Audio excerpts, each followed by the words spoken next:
andan? Bienvenidos a Lo Dijo un Libro, hoy en una edición especial en vivo por streaming, grabando para streaming, mejor dicho, y para radio. Tengo la posibilidad y la oportunidad de tener aquí en este lugar a un grupo de personas para compartir sobre este concurso literario Memoria, Verdad y Justicia. Estoy con Andrea Urquiza. Hola Andrea, ¿cómo estás? Hola Mari, ¿cómo estás? Me traigo esto un poquito para acá. La verdad muy contenta de tenerlos a todos, así que bienvenida. Voy dando la bienvenida a cada uno. Bienvenida a Zulma, ¿cómo estás? Zulma Santomarco. ¿Qué tal? ¿Cómo estás? Muchas gracias por invitarnos.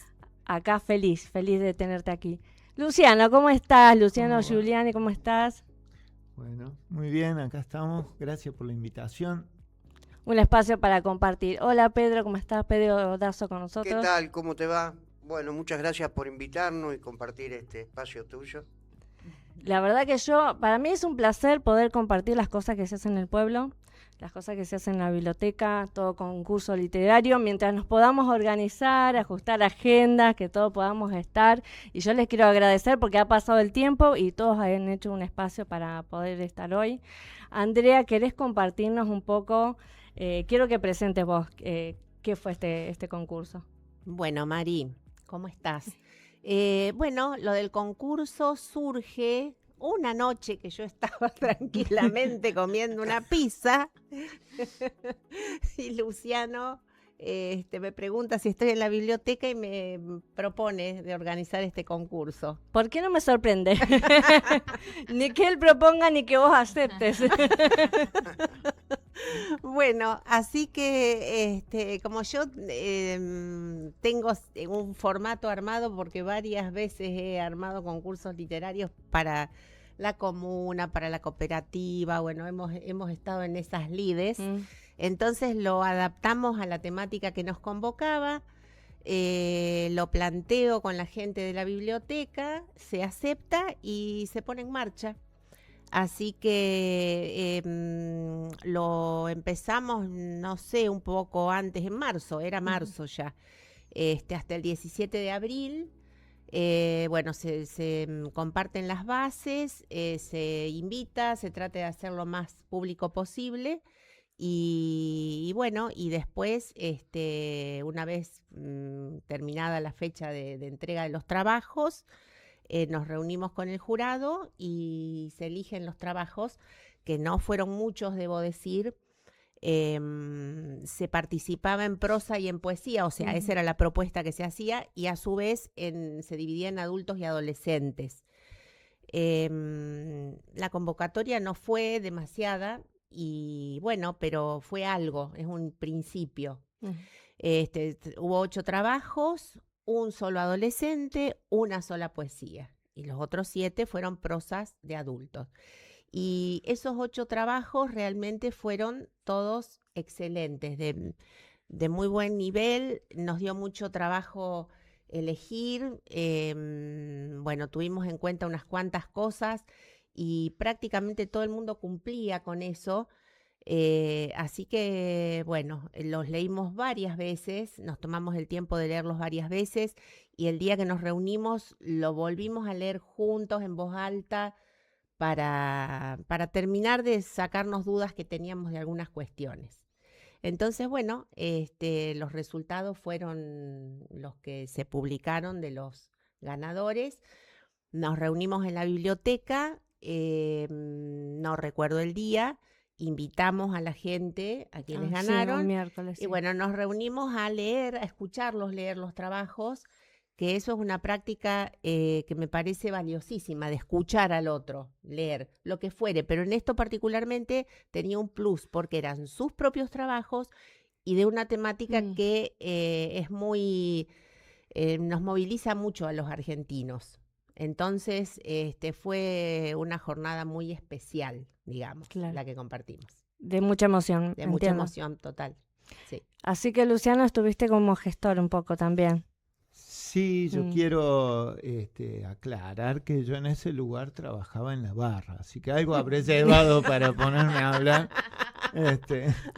Yo no estaba en la parte de la comida. Creo que una limonada. Una limonada, por eso digo. Pero sí, me parecía importante que a 50 años de lo que fue la última dictadura se hable del tema o al menos empezar a escuchar las voces, ¿no? Porque creo que son hechos que han generado de alguna forma un trauma social y a veces creemos que las verdades ya están escritas y son indelebles y a veces hay que poner en juego las miradas de las personas. Hay muchas historias que por ahí no son las que siempre cuentan los medios, que tienen mucho que ver con esto que sucedió. Y también estaba muy movilizado porque hace muchos años un señor de apellido Solanille, que era fotógrafo, trabajaba en un campo pero tenía una cámara de fotos, mejor dicho. Después se hace fotógrafo. Él veía y denunció ante la CONADEP que en La Perla, el centro de detención y exterminio más grande que tuvo la Argentina en el interior del país después de la ESMA y de Campo de Mayo, este señor veía cómo los militares les hacían cavar las fosas a los detenidos y luego eran fusilados y tirados ahí. Y ese relato está en el Nunca Más y durante mucho tiempo no se habló. Y un hombre de apellido Sagripanti, un geólogo, él siempre estuvo entusiasmado con trabajar en el equipo de antropología forense. Y en su historia este hombre termina siendo convocado para asesorar, es un docente de la Universidad de Río Cuarto, y da con la primera fosa común en el campo de La Perla. Pensemos que es un campo militar que tiene 19 hectáreas. No es muy fácil ubicarlo. Y acorde a los testimonios de Solanille, que cuando lo dijo se corrió desde la prensa el rumor de que Solanille había mentido y demás. Hoy se están reconociendo desaparecidos en ese centro en Córdoba. Una de las historias ata a la localidad de Ucacha, Córdoba, con Rosario, la hija de este desaparecido, Nívoli de apellido, era de la localidad de Ucacha, y después de que él desaparece, su madre y la hija se van a vivir allá a Rosario y encontró su familia, ¿no? Entonces son historias que mueven y que aunque digan si son o no 30.000 y demás, y a veces nos quieran confundir en esos temas, los desaparecidos siguen apareciendo. Entonces me parece que es muy válido que se hable y se escriba de esto. Exactamente, que se escriba, porque realmente a través de la literatura podemos ver que se mueven otras emociones, se pueden entender otras cuestiones que a lo mejor en la simple palabra hablada no alcanzamos, ¿no? a poder expresar. Pedro, ¿qué tenés para decir al respecto? Bueno, yo nunca había escrito nada, esa es la realidad. Mira. Me mueve la convocatoria que hace la biblioteca, por medio de Gachi, me dice, Gachi, mira, vos sabés que van a hacer un tema así del Día de la Memoria. Le digo, me encanta, nunca escribí nada, pero le digo, me gusta y voy a participar. Bueno, y empecé a escribir ese día. Yo tenía ya un relato dentro mío que era verídico de mi pueblo. Y escribí sobre eso. Y bueno, después me sorprendí tener que me dieron primera mención ya participar, yo estaba hecho. Yo estaba feliz, y qué lindo enterarme eso. que tuve una primera mención, bueno, más todavía. Una mención especial, qué Así bueno. que le agradecí mucho a ellos, Luciano, de haberme permitido participar. ¿Cuánto tiempo te llevó a escribir? No sé, ¿cuándo arrancó esto? ¿En marzo? Sí. Lo habré hecho en 15, 20 días. Ajá.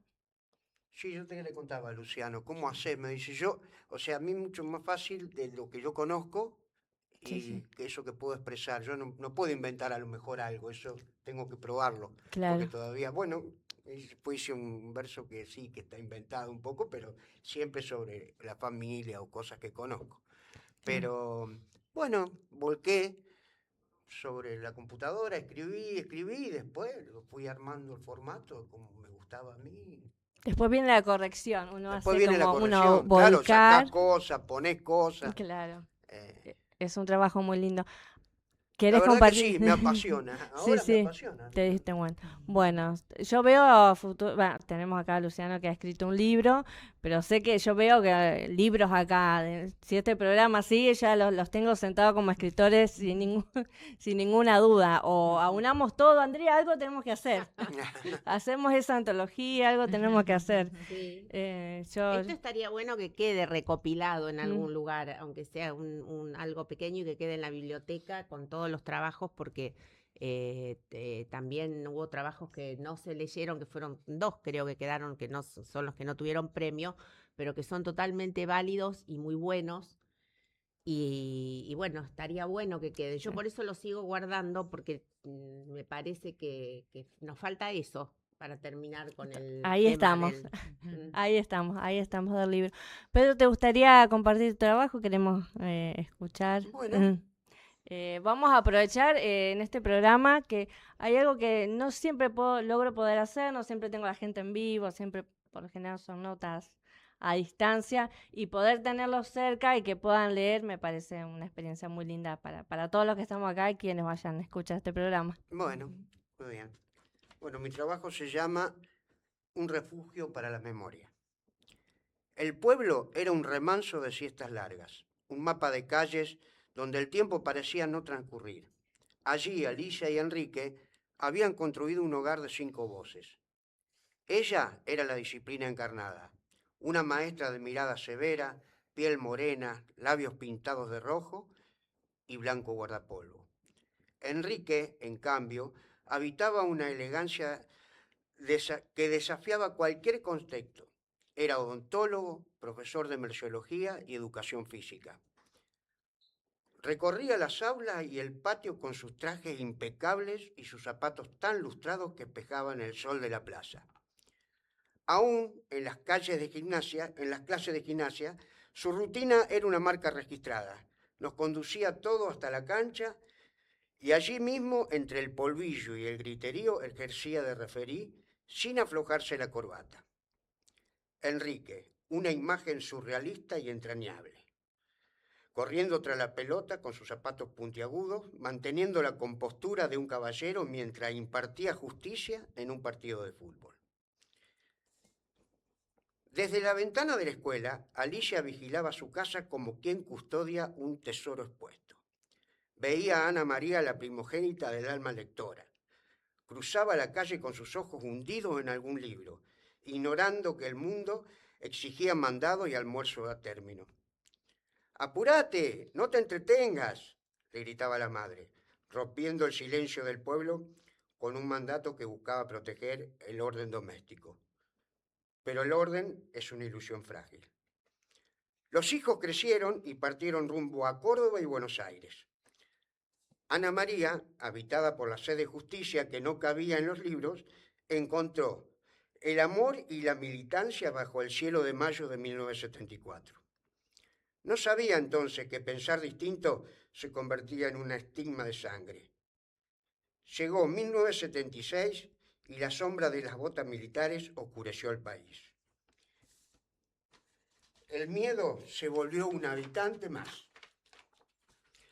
Las reuniones hicieron susurros, los nombres de los amigos empezaron a conjugarse en pasado. El cerco se cerró en Buenos Aires. Ante el peligro inminente, su esposo se exilió en Europa para proteger a su pequeño hijo y a su mujer. Días después, sola con su niño en el 5º piso, sintiendo el aliento de los verdugos en la nuca, Ana María redactó una nota y confió su hijo a unos compañeros para que lo entregaran en la puerta de la casa de unos tíos, como un fardo de esperanza, y anónimamente para preservarlo. Poco después, el estruendo de la puerta derribada marcó el fin. El comando militar irrumpió y se llevó a Ana María hacia el silencio. Cuando los tíos llegaron al pueblo con el niñito, el mundo de Alicia y Enrique se detuvo. No fue un estruendo, sino un crujido seco, como el de una rama vieja que cede bajo el peso del invierno. Alicia se desmoronó por dentro. Su guardapolvo empezó a pesarle como una armadura de plomo, quedándose inmóvil. Mirando la vereda que Ana María había recorrido absorta en sus libros. Enrique perdió su rasgo de distinción ante la urgencia de la pena. Aquellos zapatos que antes corrían por la cancha, ahora caminaban arrastrando una pregunta que nunca formuló en voz alta. Ambos tejieron una mentira piadosa para sobrevivir al murmullo del pueblo. Está en Europa, decían, construyendo un mapa imaginario donde su hija estuviera a salvo. Pero por las noches sabían que en el exilio de su hija era la desaparición. La verdad llegó fría ante la presunción casi certera de que Ana María se había fundido con el mar en los cobardes vuelos de la muerte. Como siempre, el tiempo ha intentado calmar la herida, pero las cicatrices permanecen. El esposo de Ana María regresó con la democracia y hoy camina junto a su hijo, que ya hombre prefiere no hablar del pasado, compartiendo con su padre el peso del legado y la oficina. Pero en la memoria del pueblo algo quedó suspendido. Quienes los conocimos y apreciamos, deseamos imaginar que Alicia continúa estando tras los cristales de aquella escuela primaria, esperando ver pasar a la joven del libro. Y que Enrique sigue en la cancha de nuestra infancia, pitando un final que nunca llegó, con sus zapatos de punta brillante y su traje impecable, recordándolo incluso en medio del polvo que se puede intentar sostener la dignidad.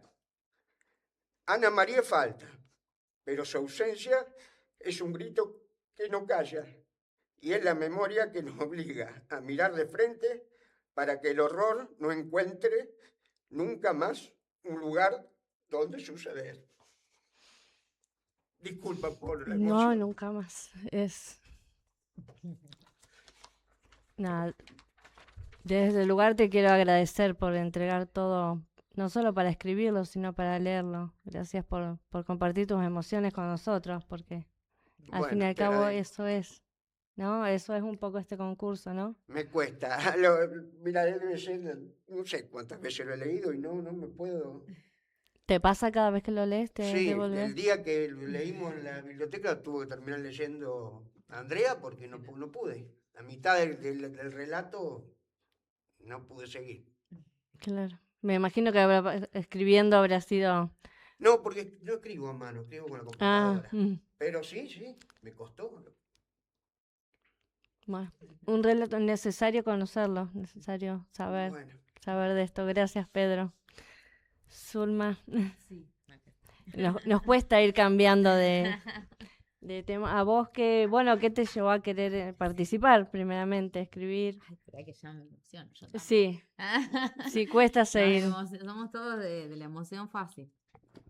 Bueno, ¿qué me llevó a mí a participar? Primero, bueno, me resulta un desafío participar en un concurso. Hacía muchos años que no participaba, que no escribía. Y bueno, me gustó un poco la temática. Reconozco que me costó al principio porque no sabía desde qué lugar escribir. Uh-huh. Y bueno, leía las palabras, las sugerencias y bueno, después de pensarlo, decidí, muy parecido a Pedro, escribir a través de una experiencia que en este caso fue personal. Y bueno, y allí como que se fue gestando este trabajo y acá estamos. Y ahí está el resultado. Primer premio, es así. Sí, tuve el privilegio de tener el primer premio, que la verdad me emocioné mucho, también lloré mucho, claro. Sí, me emocioné. En especial, hoy no lo traje, viste, tuve esa falla. Pero bueno, después cada uno recibió un regalito. Tampoco lo traje. Y en mi caso recibí un nuevo ejemplar del libro Nunca Más. Y bueno, yo siempre digo que fue como volverme a encontrar de vuelta cara a cara con la memoria, y de hecho mi trabajo se llama así, cara a cara con la memoria. Y fue esto de decir cómo a través de los años parece que uno repite y se vuelve a encontrar de vuelta en situaciones en las que ya estuvo, en otro contexto.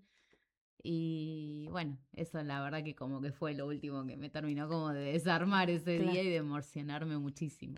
¿Querés contar un poquito el contexto o querés directamente leer? No, lo que a vos te parezca, yo Si te querés sigo. darle un poquito de contexto antes de leer. Cuando lo empiezo a escribir, yo cuento una historia, digamos, de mi adolescencia.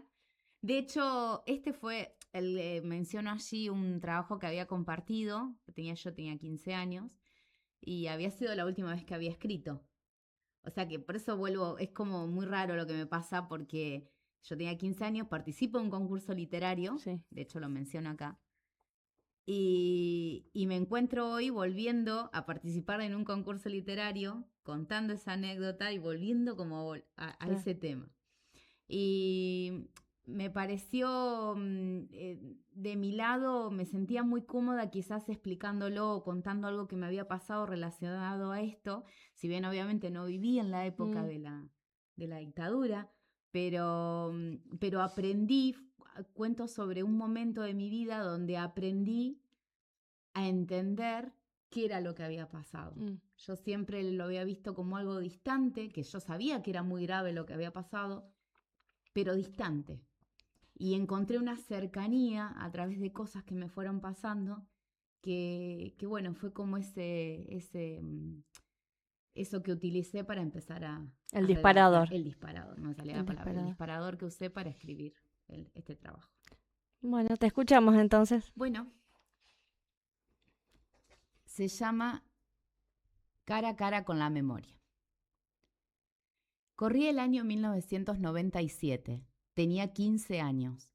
Terminaba de participar en un concurso literario organizado por la UNESCO. Como resultado, recibí una mención especial que decía: por la solidez argumentativa y el compromiso en la defensa de sus convicciones, por el coraje de decir lo que piensa, aun cuando incomoda. Obviamente no había ganado, pero les puedo asegurar que mucho menos perdido. Después de recibir la mención, volví a clases y allí me esperaba Martín, profesor de historia, diferente a los que habíamos tenido siempre. Él era capaz de alterar la distancia entre el pasado y el presente hasta que uno comprendía que lo que estudiaba también le pertenecía. En ese momento, frente a toda el aula, se puso de pie, aplaudió y sonrió, como si entendiera algo que yo todavía no. Me entregó un regalo. Estaba envuelto en hojas de diario, y no era cualquier diario, era página 12. Lo recibí, lo agradecí, lo abrí con ansiedad, y por primera vez quedé cara a cara con el libro Nunca Más. En su primera hoja, escrito con virome, decía: memoria, verdad y justicia. Y más abajo, algún día sabrás qué hacer con esto.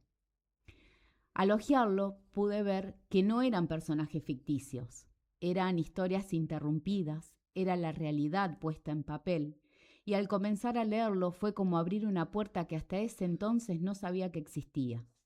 Eran testimonios de sobrevivientes, relatos de familias rotas, registros oficiales, memorias de un tiempo donde la libertad era peligrosa, donde los derechos humanos eran sistemáticamente violados. Personas arrancadas de sus hogares, llevadas a lugares que no figuran en ningún mapa y sometidas a abusos físicos y psicológicos, a brutales torturas. Muchas fueron asesinadas y otras, 50 años después, aún siguen apareciendo. Hasta ese momento, la dictadura para mí era un hecho del pasado, algo que había ocurrido antes que yo naciera, algo grave, sí, pero distante. Desde entonces fui comprendiendo que la noche de los lápices, esa que recordábamos cada septiembre en vigilias, no era un hecho aislado, sino parte de una persecución más amplia.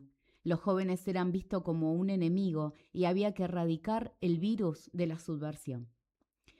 Yo había asistido a varias vigilias, pero esta fue diferente.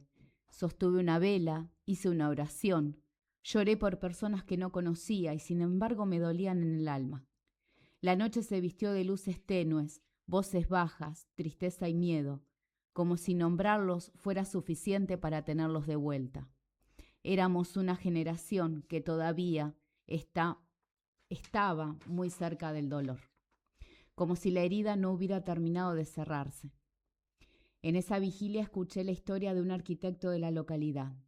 Habló de su hermano, un joven inquieto, comprometido, de los que no se callan. Dijo que recordaba una noche en que llegó a casa contento, convencido de que las cosas podían cambiar. Pero lamentablemente ese fue el último encuentro que compartió con él. Después nos miró y en esa mirada supimos que lo que venía no iba a ser nada lindo. En medio de una concentración hubo un disparo y un cuerpo cayó. La historia se detuvo. Una familia quedó suspendida en un antes y un después. Una madre quedó esperando con la mesa puesta y nada volvió a ser lo mismo. Mientras lo escuchaba dejé de oír un relato. Estaba viendo una vida romperse. Ese día, la memoria dejó de ser un concepto. Se volvió una responsabilidad. Porque recordar no es repetir fechas.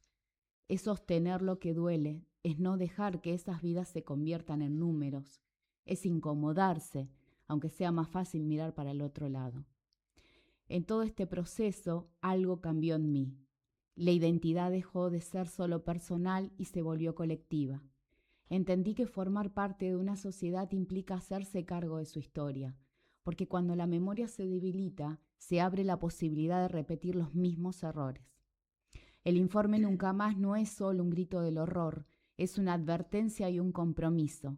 Nos recuerda que los derechos no están garantizados para siempre, que la libertad hay que cuidarla y que la justicia no es automática, hay que construirla. Memoria, verdad y justicia es una tarea del presente y una responsabilidad para los que vienen. Por eso, cuando seguimos hablando de estos relatos, cuando nos reunimos para recordar, para crear, para abrir nuevos espacios, la memoria sigue floreciendo, los pañuelos se llenan de historias y los lápices siguen escribiendo. Muy bueno. Muchas gracias, Zulma. ¿Cómo fue para vos? ¿Cuánto tiempo te llevó a escribir? ¿Cómo fue ese proceso? Y escribí desde que me enteré del concurso hasta el 7 de la tarde que lo vi entregar. Porque estaba, viste, que lo cambiaba, que no lo cambiaba, que modificaba, que me pasaba, que dije, bueno. Había un límite de Sí. palabras, de caracteres, No, ¿Sí? eran, No. para mí yo como que había entendido que eran dos carillas y me Sí, pasaba. eran 2 carillas. Ahí está más o menos. Y Es un tema, por lo general uno se pasa. claro, y yo pensé, digo, bueno, va a ser cortito. Y resulta que, claro, cuando voy para imprimirlo, me di cuenta que me había pasado. Así que me he visto más de una vez en los bares, me sentaban en baches que tenía de tiempo a corregir, a achicarlo. Tacho afuera, Así tacho acá, sí, tacho acá. Sí, esto está de más, esto no, pero si le saco esto, pierde fuerza lo Claro, otro. Y sí, bueno, sí. sí, me llevó una construcción bastante. ¿Te imaginabas que podría llegar a ganar el primer premio? No, la verdad que no, sinceramente no. Yo creo que participé por esto que hablo, de esto de la responsabilidad, de la memoria colectiva, de que a veces es más fácil mirar hacia otro lado, total, bueno, esto no me llega tanto, ¿no? Y yo entre mí decía, si yo tengo las herramientas, buenas o malas, las tengo, o sea, Sí. tengo algo, tengo instrumentos para poder hacer mi aporte. Quizás lo que a mí más decía, digo, quiero hacer un aporte, porque entendí que estuvo muy bueno la idea, porque entendí que está bueno que se acepte, pero si uno no se moviliza y no participa, ¿eso de qué sirve? No sirve de nada. Entonces eso requiere un compromiso de parte de nosotros, así como Pedro dijo, yo no sé escribir, pero bueno, lo hago. O sea, Mira, y ahí tuvo su mención especial, mira. ¿Viste? Entonces es como que la verdad, no, yo cuando recibí el mail y me contaron, me emocioné, de verdad, me emocioné un montón porque lo hice de todo corazón, lo hice con todo el sentimiento que sentía de contar una partecita de algo que me había tocado vivir o entender de otra forma, pero nunca me imaginé que era para haber recibido un primer premio, y obviamente estoy feliz, muy, muy, muy contenta. Muy movilizada, Sí, sí. sí. Hermoso tu trabajo. Bueno, Luciano, veo todos acá con sus papelitos, me alegra muchísimo ver que todos tienen algo para compartir. Bueno, primero quería decir que los trabajos de ellos dos tienen un plus que por ahí es haberse animado a contar una historia y a engancharla desde alguna experiencia de su vida, ¿no? Sí. Porque también en esto, digo, se cumplieron 50 años de aquel golpe de Estado, pero no se trata solo de eso. Y esta es la característica de este tema. Por eso yo decía que de alguna forma es uno de los traumas sociales de los argentinos y que a veces nos cuesta hablarlo, ¿no? El relato de Zulma es en otro momento de la historia, donde también todo se volvía mucho más cuesta arriba. Es un país donde estaba o parecía que no iba a haber justicia, ¿no? Se había hecho aquellos juicios, aquel informe de la CONADEP, y habían quedado muchísimas cosas en el tintero. Ayer o antes de ayer se cumplieron 20 años o 21 años de la nulidad de las leyes de obediencia debida y punto final, y que eso permitió que se pudiese juzgar no solo a los comandantes, y empezar a conocer muchas de las cosas que son las que hoy permiten que se dé con la verdad. Entonces, por ahí, en ese sentido, me parece que es muy importante la convocatoria. El relato del adolescente es una especie de ficción. Yo también escribí ficción. Y es muy interesante porque hace un imaginario de algo que no vivió. Y a veces pareciera, cuando yo soy hijo de presos políticos, mi familia tuvo muchos presos políticos. Y siempre hablamos de este tema. Y en un momento uno dice, bueno, hay que hablar de otra cosa, porque tu vida se encadena a eso. Y bueno, la cuestión es que no te lo sacás tan fácil de encima. Yo soy además querellante de lesa humanidad y promoví en Río Cuarto una casa de la memoria que por suerte sigue existiendo. Se cumplieron también los otros días 20 años. Cuando me llamaron dije, ¿cómo 20 años? A mí no me cerraba la cuenta. Entonces yo decidí escribir una ficción, que es un cuento que tiene una suerte de acción, porque también está bueno a veces despejarse de las historias que a veces duelen, y por ahí está bueno. De las que ya conocés, de las reales. Por lo menos en el caso de uno, y salir y irse a otros lugares. Y también ponerse a prueba escribiendo géneros en los que uno no escribe habitualmente. Claro, la escribo imaginación. Más desde el periodismo, la crónica. Bueno, se llama Comunicado número 1. Cruzaba la calle con su larga cabellera castaña al viento. El control policial de la esquina parecía no inquietarla. Su bolso tenía 50 revistas para entregar a Horacio, el contacto para la distribución. Elena estudiaba filosofía, un pecado para aquellos años en que el exceso de pensamiento se aplacaba con el bastoncito de silenciar ideas que usaba la policía. Junto a su bolso llevaba una pequeña cartera color rojo con una edición de bolsillo de Los Condenados de la Tierra, de Frantz Fanon, y una etiqueta vacía de Galoisés, para recordar su admiración por Julio Cortázar y su incomparable Rayuela.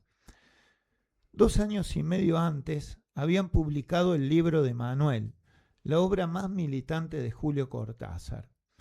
Para Elena, esto había marcado una etapa orgánica en la militancia.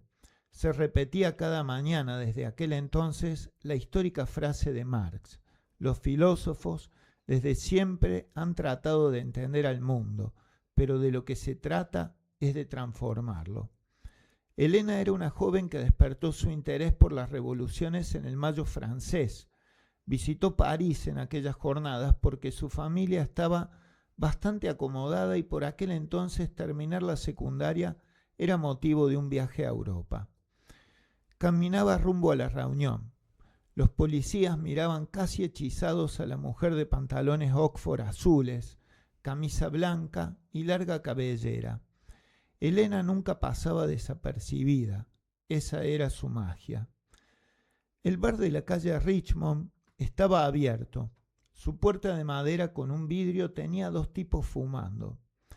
Desde la vidriera observó a Horacio y se sonrieron. Ella sabía que Horacio no era su verdadero nombre, pero él la conocía como Vicky. En aquellos tiempos, un nombre era una carga muy difícil de sobrellevar. Elena entró al bar. El mozo la miraba embobado. Donde Elena iba, el mundo se detenía por instantes. Al llegar a la mesa se saludaron con Horacio. El bolso quedó debajo de la mesa. Ella hablaba y movía como siempre de manera muy sensual sus manos y sus brazos entre risas y miradas. Elena movió con su pierna izquierda el bolso hasta el lado de Horacio contra la pared. Horacio le dijo a Vicky que este sería el último encuentro. Había rumores de la detención de un responsable de distribución en fábricas y se habían llevado detenidos a 2 delegados gremiales de la organización por ser encontrados con la revista. Les aplicaron la ley 20.840, pero nos pueden cantar. Horacio estaba preocupado. Elena estaba convencida de que los riesgos eran reales, pero que todo podía mejorar. ¿Cómo vamos a seguir entonces, Horacio? No sé. En 2 semanas la imprenta te va a contactar y ahí te darán instrucciones. Horacio estaba nervioso, inusualmente nervioso, como sabiendo algo que no se animaba a contar.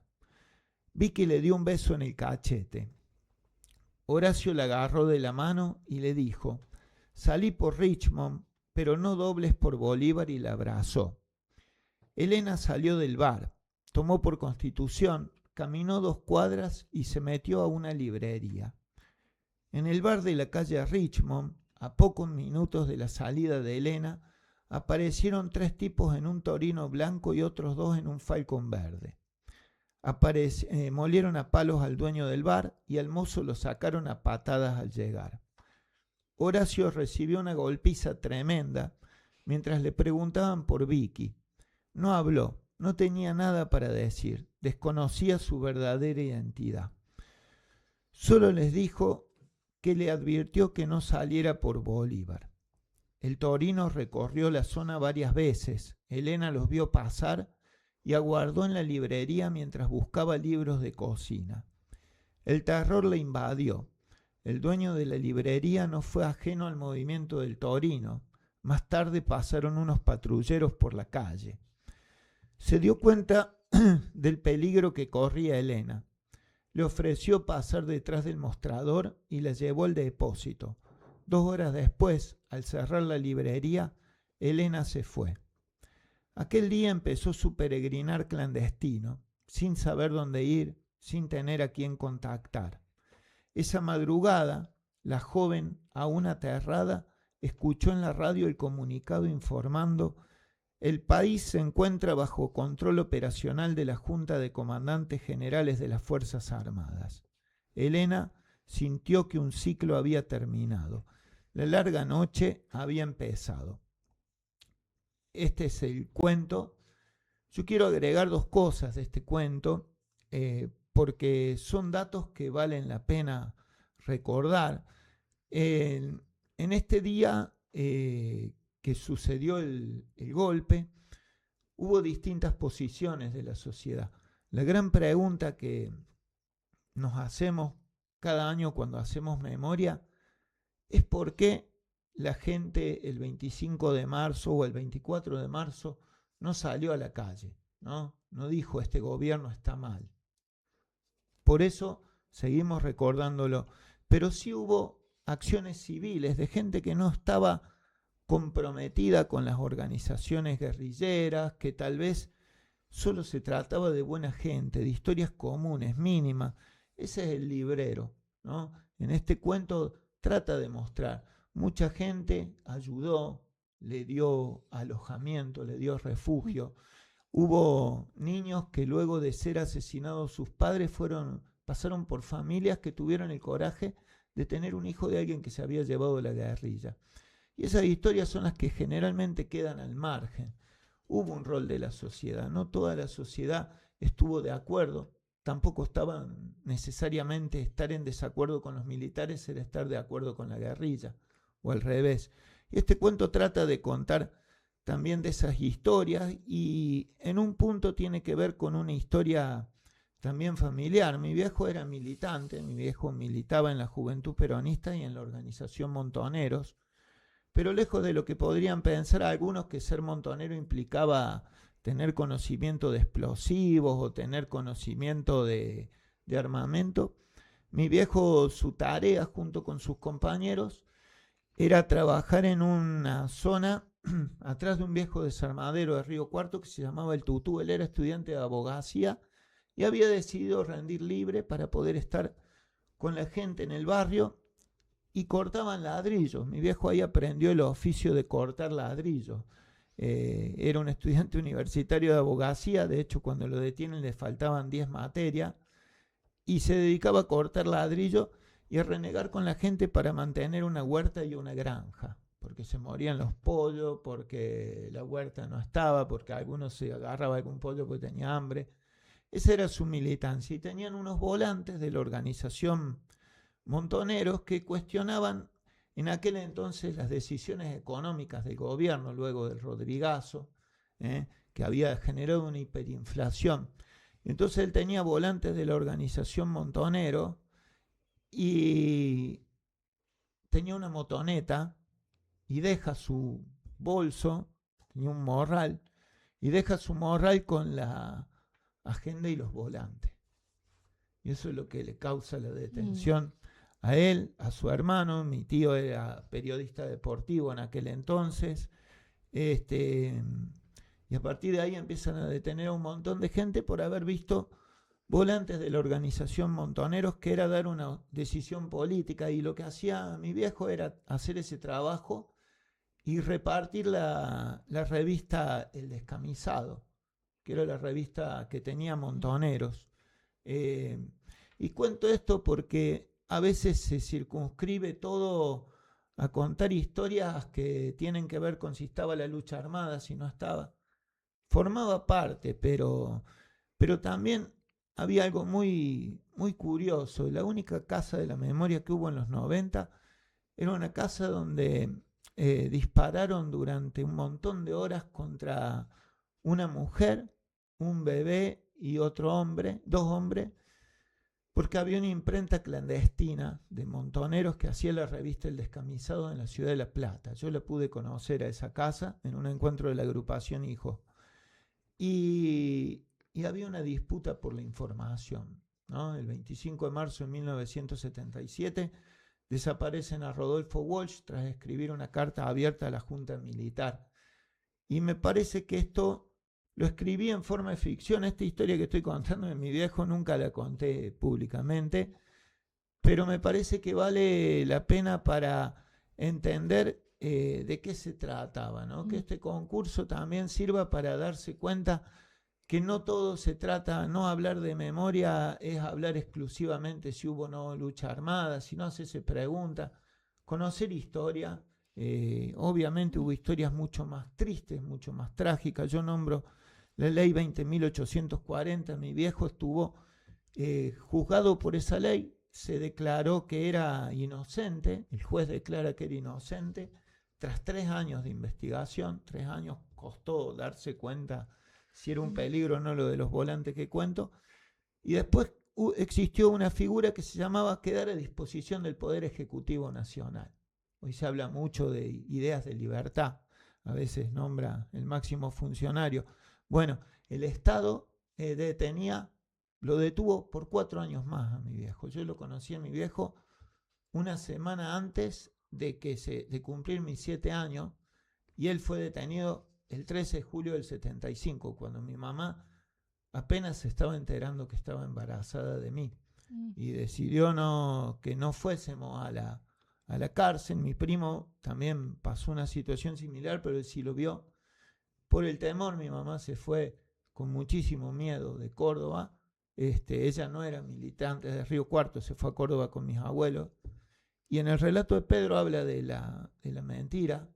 En mi casa hubo que sostener una mentira porque tenía que ver con el peligro, ¿no? Yo detesto la mentira. Era el miedo. Pues Era el vos miedo. mismo dijiste cuando vos decís en aquel tiempo la gente no hablaba, pero había mucha gente que apoyaba la idea que tenían, las ideas zurdas. El tema era que vos no podías opinar y todos tenían miedo de Sí, opinar. sí. Entonces, más vale te callabas o Yo no tocabas el tema. en Era mi así. casa me decían que mi papá estaba de viaje. Y en algún momento yo lo escuché. ¿Y a que qué edad supiste vos, la verdad? Cuando lo conocí, yo le abrí la puerta de mi casa a mi papá. Yo vivía con mis abuelos y mi mamá y mi tío. Y yo pensé, mi abuelo era ingeniero agrónomo. Y yo me volví corriendo y le dije, un hombre de la facultad que te busca. Si no había prestado atención que él me dijo Luciano.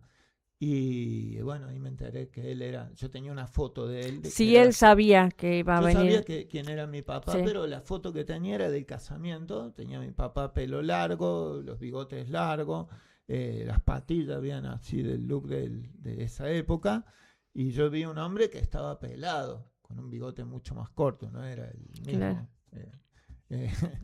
Y bueno, esto lo digo porque a veces hay historias que se cuentan y que a veces se dice, y la verdad que en un país, por eso decía trauma social, en un país no hay guerras de buenos y malos. En un país somos todos hermanos. Y a veces es muy difícil entender las peleas de hermanos. Son mucho más difíciles que las peleas con un enemigo externo, ¿no? No, la verdad que la última frase es así, porque tanta diversidad que tenemos, diversidad de pensamiento y demás, y bueno, la idea es tratar de poder convivir, pero que uno pueda opinar, que ya sea un peligro, eso es Eso era lo el feo. problema. Eso era lo feo. Vos sabés que yo conté una experiencia. Yo tenía en ese tiempo, te estoy hablando de años 76, 77, 16, 17 años. Y íbamos a la casa de una compañera que la mamá era muy zurda. Y entonces hablaba mucho nosotros del Che Guevara, de las acciones y todo eso. Lógicamente que íbamos, nuestros padres ni sabían de los que íbamos ahí, de qué se hablaba dentro de la casa. Pero había una ventana que abrían la ventana y había un mural del Che Guevara. Y eran tiempos muy difíciles. Si mis viejos hubieran sabido que íbamos a esa casa militar de esa manera, no me hubieran dejado ir nunca más. Y entonces al frente de esa casa vivía un hombre que era amigo de mi abuelo. Y iba todas las tardes a charlar, charlaban de política, los dos leían los diarios. Y se ve que le comenta, che, dice, tu nieto está yendo a un lugar donde son todos zurdos y se hablan de política zurda. Y claro, en ese tiempo no se conocían mucho las cosas. Y entonces un día voy a la casa de los abuelos y me llama mi abuela aparte. Y me dice, che, nene, vení. Dice, en ese tiempo estaba el grupo de los extremistas uruguayos, que eran los Tupamaros. Y entonces, claro, eran más bravos que la subversión de la Argentina. Y me dice, nene, vení, dice, acá vino un hombre, no me dijeron quién era, pero después yo identifiqué. Dice que vos sos Tupamaro. Ya No, te habían abuela, pero estigmatizado. anda a explicarle a esa gente, anda a explicarle que no, nosotros teníamos una idea distinta a la que mucha gente tenía, o a mucha gente tenía esa idea y no se animaban a expresarla, ¿viste? En el pueblo ocurrió, antes que esto, generalmente siempre la policía era del pueblo, que lo conocía, quién era Sí, el sí. policía, quién era el ayudante de policía, y en un momento desaparecieron toda esa gente, cayó policía que no lo conocíamos, y después con el tiempo lo supimos eso, pero en el momento no se dio cuenta, era un militar, y yo lo viví, porque caí en cana por una pavada, pero el trato que tuvo esa persona conmigo, decir que éramos un pueblo, nosotros no andábamos con bombas, ni andábamos con panfletos, solamente teníamos un pensamiento distinto. Claro. A mucha otra gente en un pueblo chico no lo entienden mucho. Y el trato era un trato de militar, entonces yo dije, después con el tiempo se supo, pero yo ese día lo entendí, que el policía que faltaba en el pueblo era un militar. Habían desaparecido todos, no los habían echado, lo habían derivado a otro lugar y ahí, como sabían que había mucha gente que militaba con los montoneros, habían hecho esa idea de... Sí, a ver si podían rapar ¿sentiste alguno miedo más. alguna vez por tu pensamiento? Yo nunca, No. gracias a Dios, nunca. Qué bueno, mejor así. Sí. Qué bueno.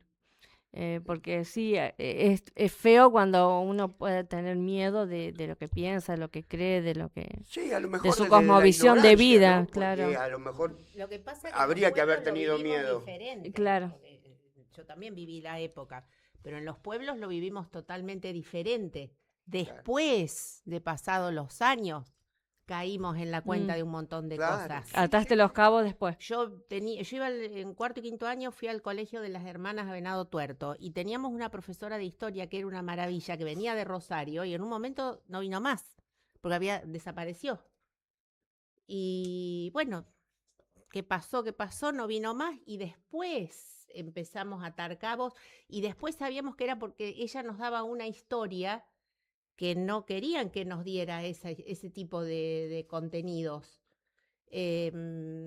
Pero acá en el pueblo nosotros sí tuvimos un interventor. Nosotros tuvimos, cuando termina la democracia, acá sale el gobierno que había en comunal y tuvimos un interventor militar en el pueblo, que era de apellido André.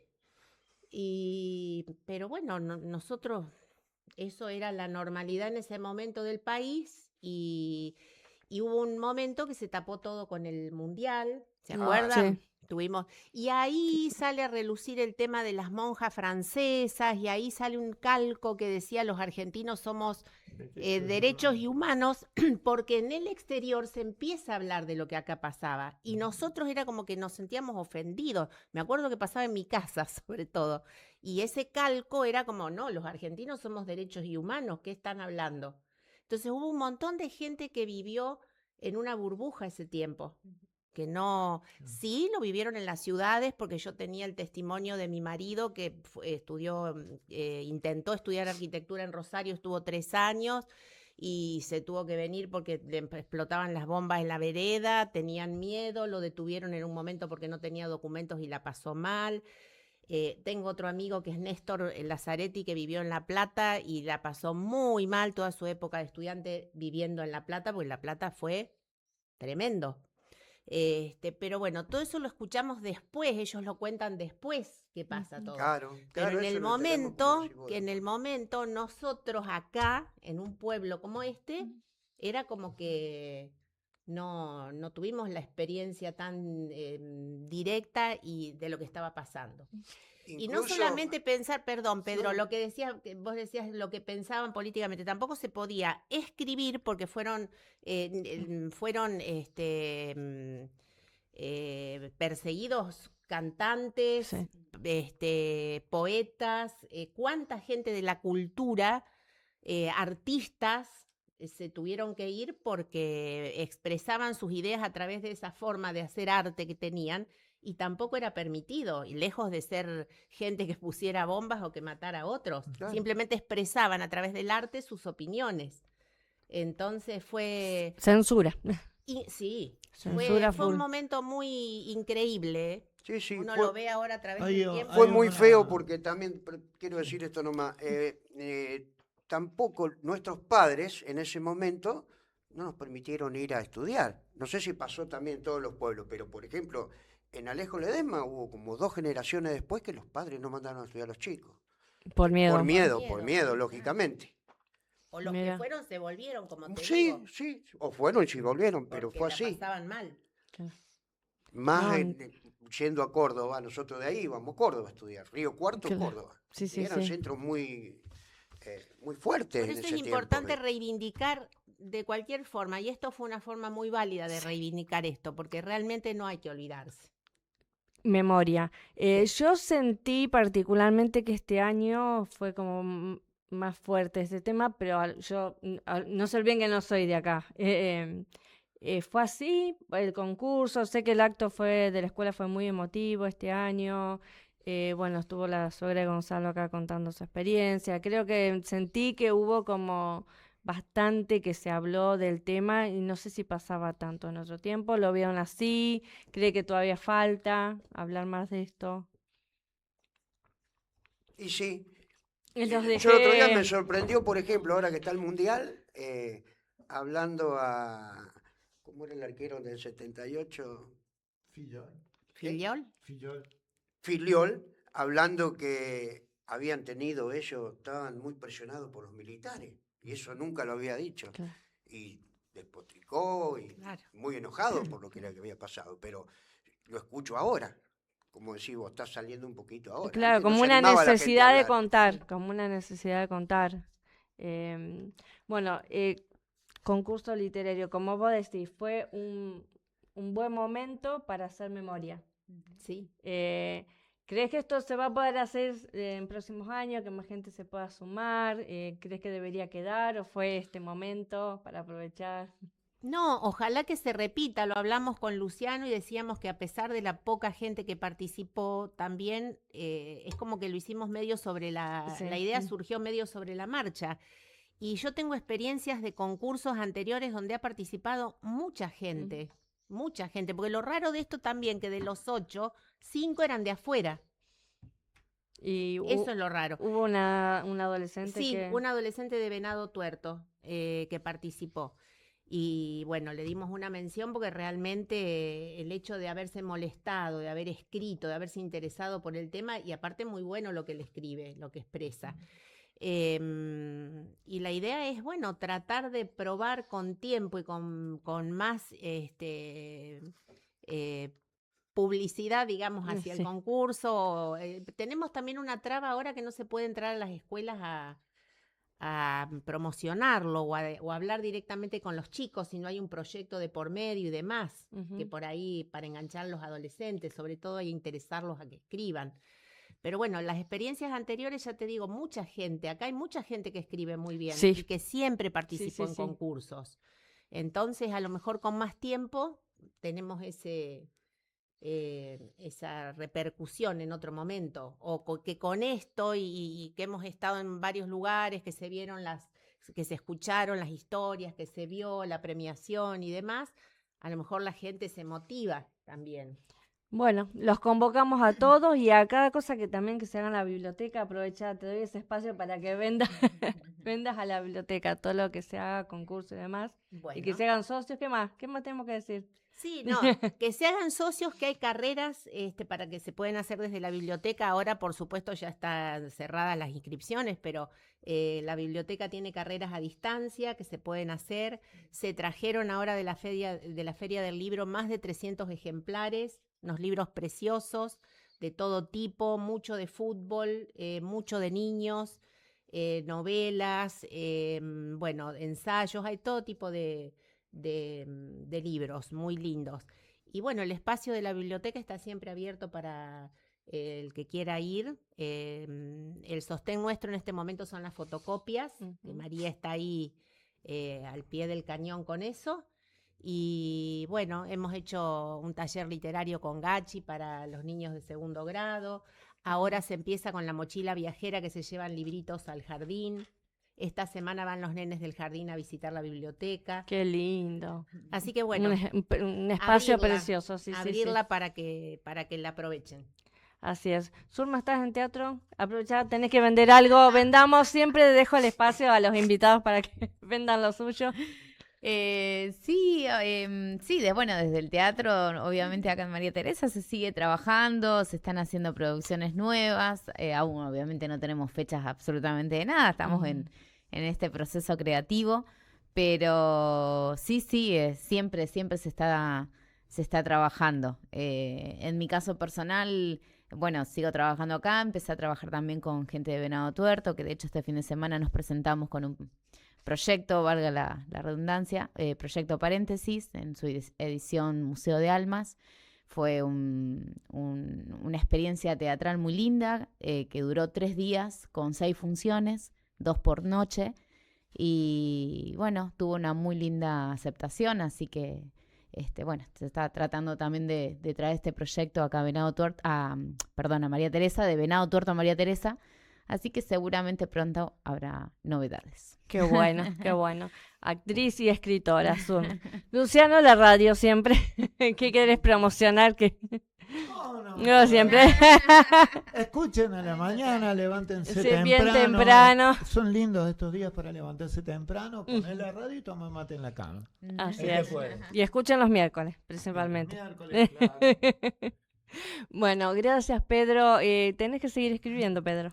Sí, si me permitís. Lo que quieras. Escribí algo en verso. Ay, qué lindo. Y justo que estamos ya cerquita del Día del Padre. Dale, sí. He dedicado a mi padre, pero con esto quiero homenajear a todos los viejos. Me encanta, dale. Si me permitís. Sí, yo quiero que cerremos con eso, si te parece. Que Si están de pongamos acuerdo. toda la atención y cerremos con eso. Bueno. Hoy pretendo homenajear a mi padre en su día. Y aquello que nunca te dije, hoy quiero resaltar. Para que de donde estés no deje de escucharme, seguro estás con la vieja, diciendo, ¿qué irá a decir? Porque nunca hubieras pensado que yo podía escribir. Y aunque nunca fui de expresar lo que siento, hoy quiero decirte que estoy feliz de haberte tenido y agradecido por todo lo que me has dado.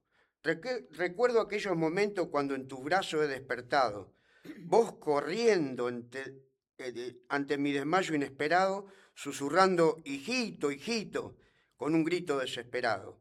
El tiempo fue transcurriendo, pudiste verme recuperado y el colegio secundario comenzado y terminado. No fui de los mejores y más de un trabajo te he dado, por aquellas tantas veces que a la escuela te han llamado. Sin embargo, tus reproches fueron justos y mesurados. Ya de grande charlando los dos, los hemos recordado y juntos nos hemos reído de todo lo pasado. Hoy con tus nietas y nietos siempre te mencionamos, sacando a la luz tus anécdotas, esas que con tantas gracias contado. Tampoco debo olvidar que hasta trabajo me has buscado y con orgullo puedo decirte que siempre lo he conservado. Dignamente me he jubilado, honrando a cada paso tu legado. Gracias, viejo, por tu ejemplo, tu esfuerzo y tu amor. Aunque ya no estés conmigo, lo tengo siempre a mi lado. Ay, hermoso.